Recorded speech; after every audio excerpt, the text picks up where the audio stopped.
सोलापूर शहरातील मौलाना आझाद चौक नई जिंदगी येथे दिनांक 2/7/2025 रोजी दुपारी 2:30 वाजता घडलेल्या गंभीर घटनेनंतर सालार टोळीवर मोका कायद्याअंतर्गत कठोर कारवाई करण्यात आली आहे।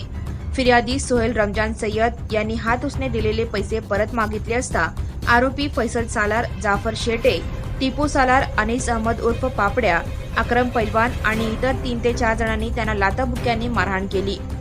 फैसल सालारने चाकूने धमकावत मी इथला भाई आहे, कोणी पुढे आलं तर खलास करेन असे म्हणत फिर्यादीच्या पोटात चाकू खुपसण्याचा प्रयत्न केला। यात फिर्यादीच्या डाव्या हाताला गंभीर दुखापत झाली। या घटनेने परिसरात दहशत निर्माण झाली। दुकाने आणि घरे बंद झाली।